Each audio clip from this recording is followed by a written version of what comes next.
téléspectateurs dans les locaux de la télévision du Burkina, bienvenue à l'actualité de cette mi-journée. Il faut mettre les observatoires au cœur de notre système de santé. Cela facilite l'accès aux services foi durable du réseau, accès aux médicaments essentiels. Interpelle donc le ministère de la Santé, ses partenaires pour la prise en compte des observatoires dans le financement du Fonds mondial. Et puis, du coup, la Made in Burkina, cela se passe dans les cascades, précisément à Bérégadougou. Nous irons à la rencontre de ce producteur Daouda Ouattara. Il produit en moyenne 500 kg de cola par an.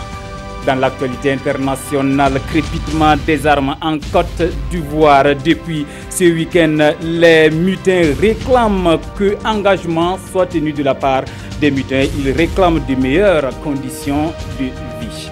Mesdames et messieurs, voilà pour le sommaire de cette édition. Bienvenue à tous.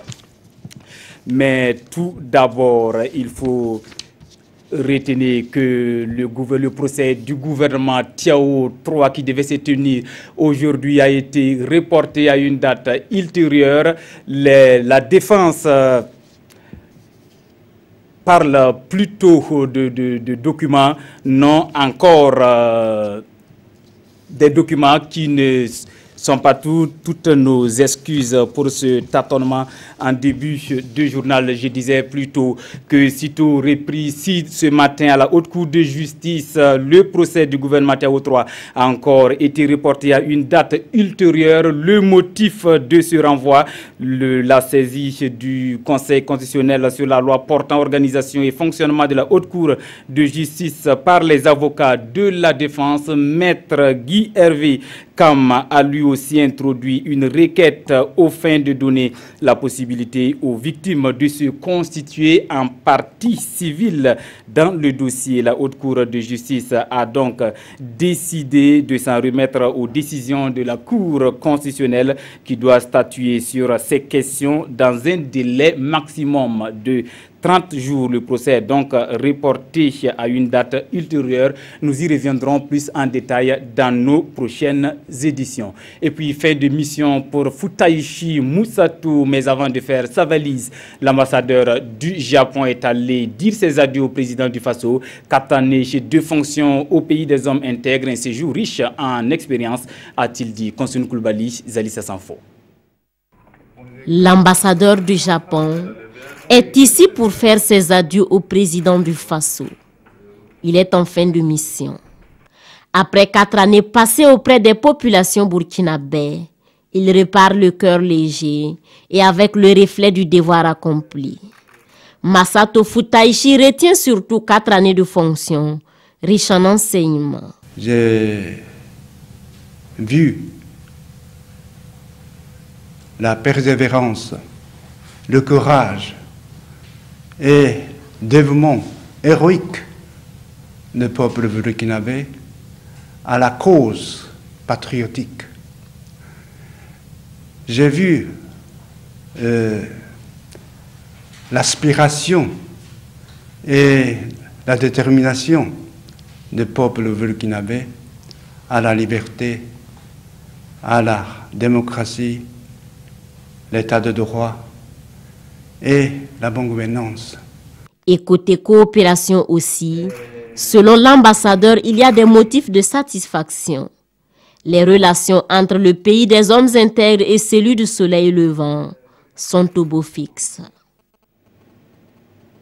Nous parlons cette fois santé et à la matière, il faut mettre les observatoires au cœur de notre système car ils facilitent un accès aux services de santé foi durable.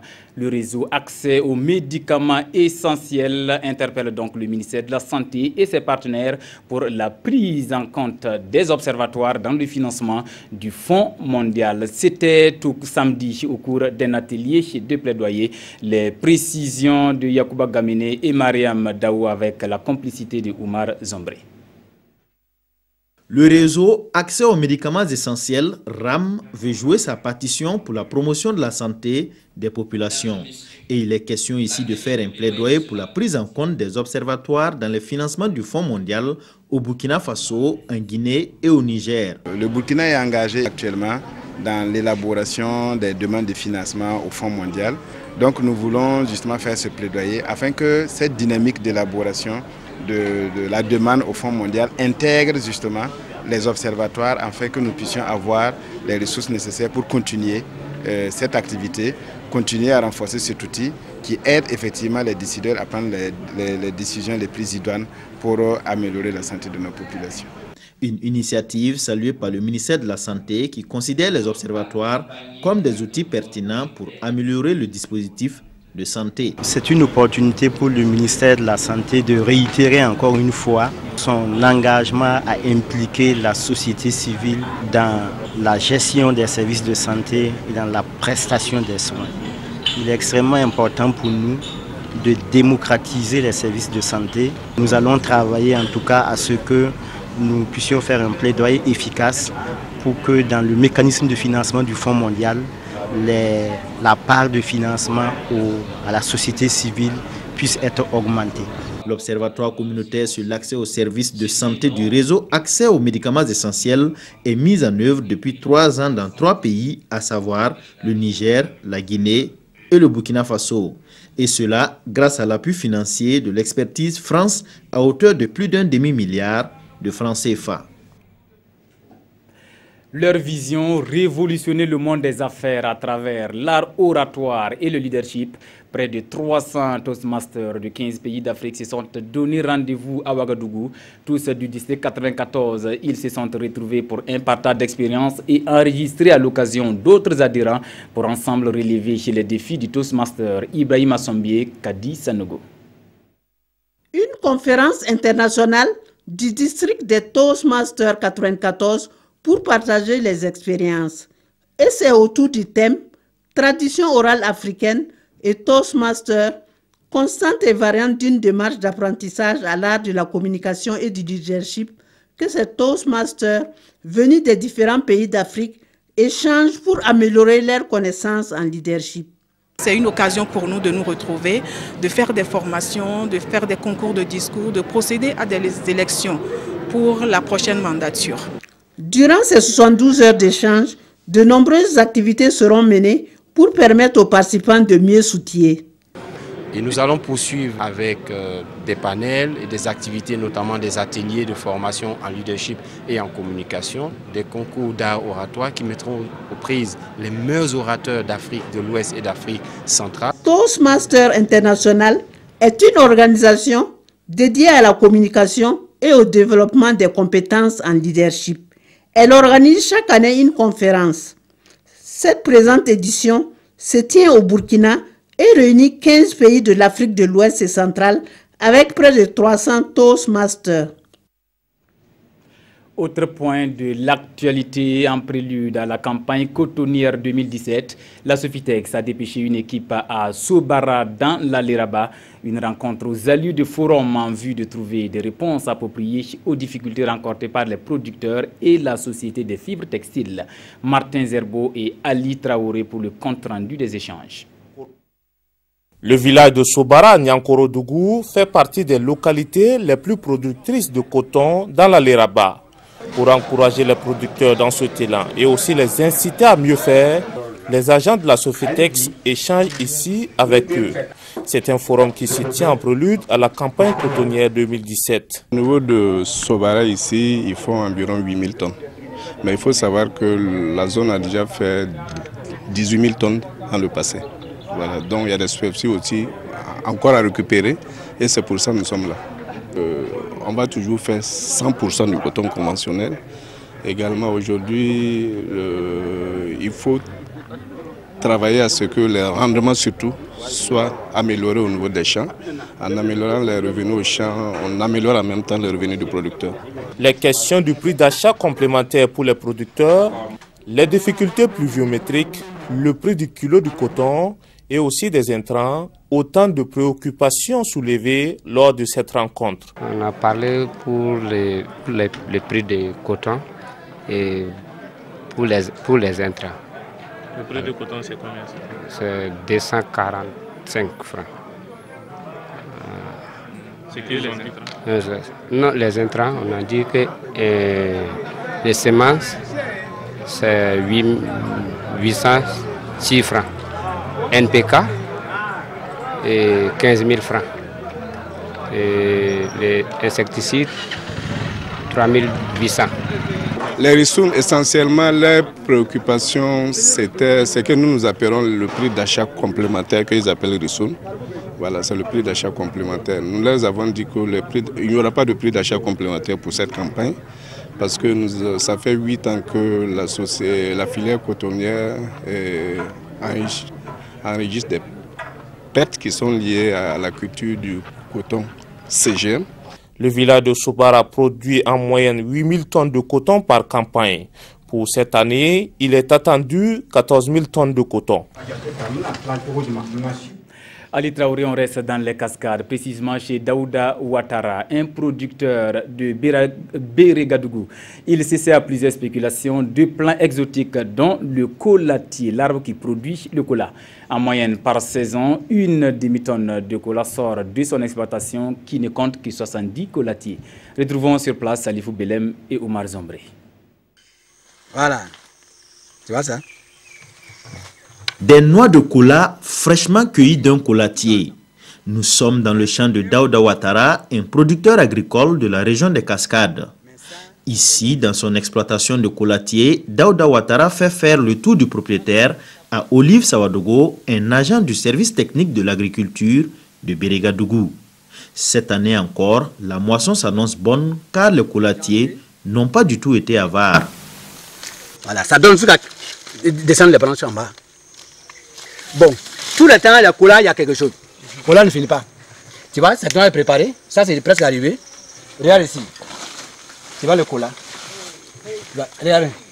Ça a été donné jusqu'à casser les branches. Vous voyez. Là, les gens disent que ça disparaît, c'est faux. Et quand ça mûrit, ça tombe aussi. Ouais, ça mûrit, ça tombe. Vous voyez ça. Puis ça tombe seulement. Tu enlèves comme ça. Tu vois. Et puis, une seule capote, ça peut donner tout blanc et puis la rouge aussi. Ça, c'est blanc. Ça, c'est déjà prêt. Et pour confirmer que c'est bien et belle des noix semblables à celles vendues sur le marché et qui proviennent d'ailleurs pour la plupart, une petite dégustation s'impose pour chasser le doute.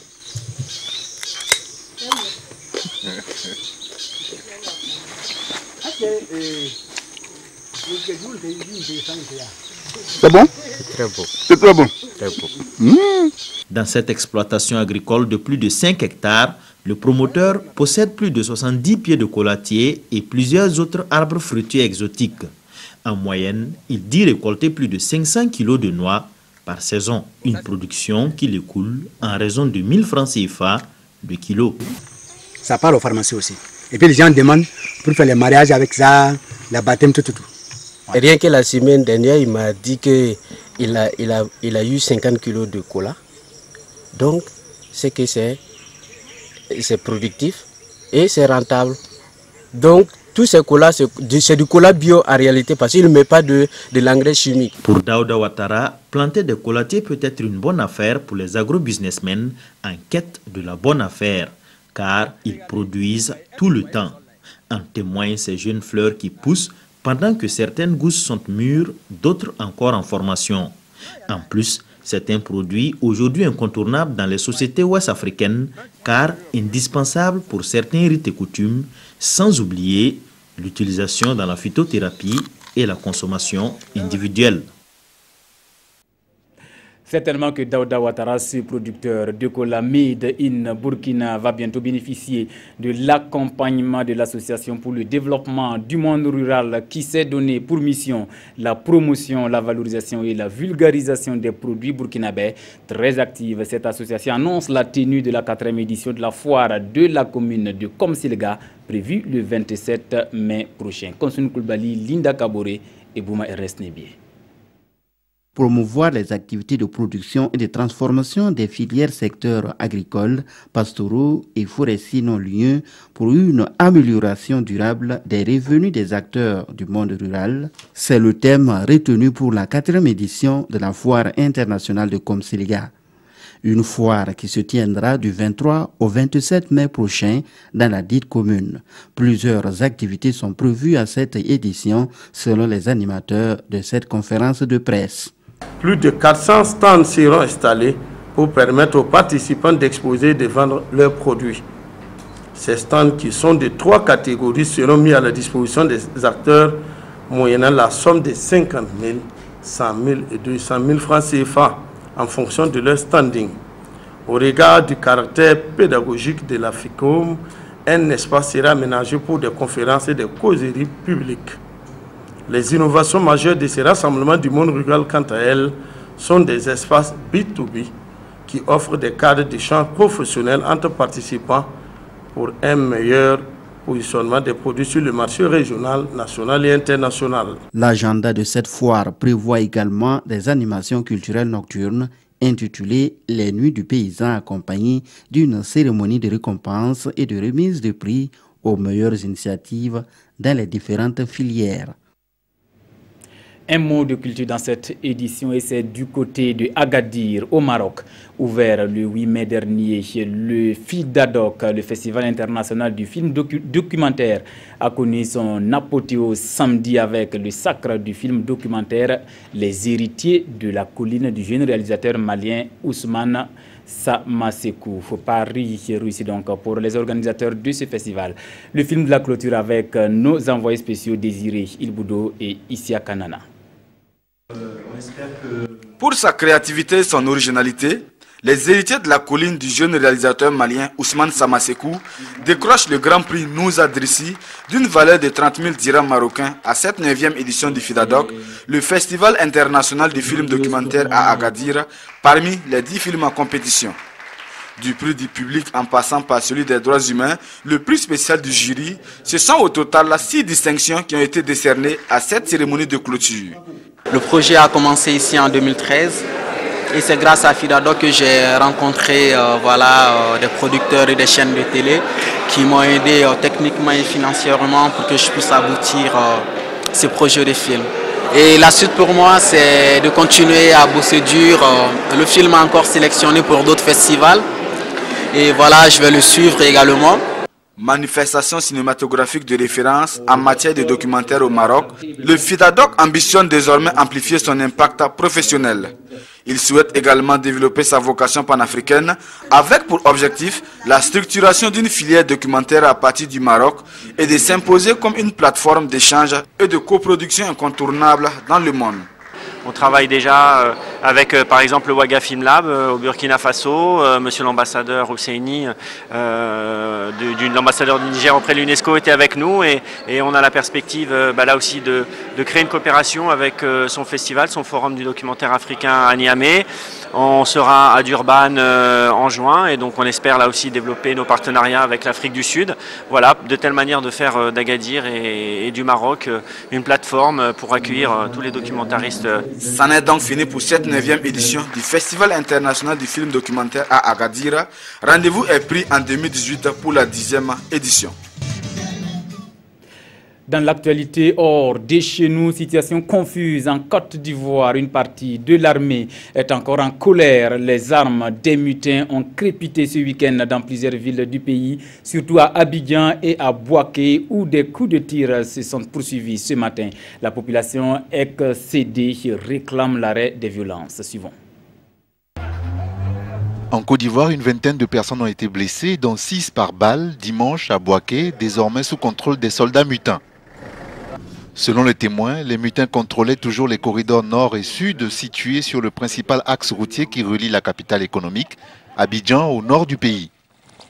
Situation similaire à Korogo, dans le nord. Les commerces sont restés fermés ce dimanche et les populations apeurées cloisonnées chez elles. Le siège du Rassemblement des Républicains, parti du président ivoirien Alassane Ouattara, a aussi été attaqué par les soldats mutins qui ont lancé depuis vendredi un nouveau mouvement de grogne. Quand il y a les tirs, on a peur. On ne sait pas pourquoi. Donc, que le président fasse des efforts pour mettre de l'ordre dans cette histoire-là, pour que nous soyons en paix. Je ne soutiens pas ce qu'on met le pays en péril, mais je ne suis pas aussi contre que les gens revendiquent ce qui revient de droit. Ces tensions surviennent au lendemain d'une cérémonie censée mettre fin au mouvement des soldats mutins. Et puis la cyberattaque sévit dans le monde depuis vendredi. Après l'Europe et le continent américain, l'Asie a elle aussi été touchée. En Chine, au Japon et en Corée du Sud, des entreprises et des services gouvernementaux ont évoqué des dysfonctionnements dus au logiciel de rançon WannaCry. Il se propage via les mails. Suivons. Enquêteurs et experts informatiques internationaux traquent les pirates à l'origine de la cyberattaque mondiale ransomware. L'attaque a frappé de manière indiscriminée et s'est propagée très rapidement depuis vendredi selon Europol, qui craint à présent que le nombre de victimes continue à croître lorsque les gens retourneront à leur travail lundi et allumeront leur ordinateur. Chez Europol, nous organisons chaque année 200 opérations mondiales contre le cybercrime.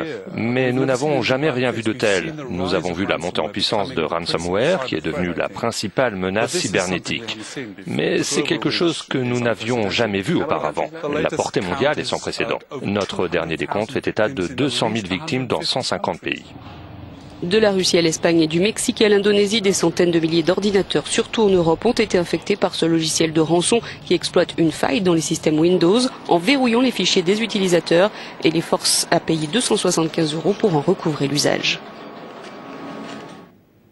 Et puis les nouvelles du côté de Paris. Après une matinée d'attente, les Français sont désormais fixés sur la personnalité politique qui occupera Matignon. Le Édouard Philippe, précédemment député maire de Loire du Havre, est nommé Premier ministre par le président français Emmanuel Macron. Il aura la lourde charge de préparer les élections législatives de juin prochain.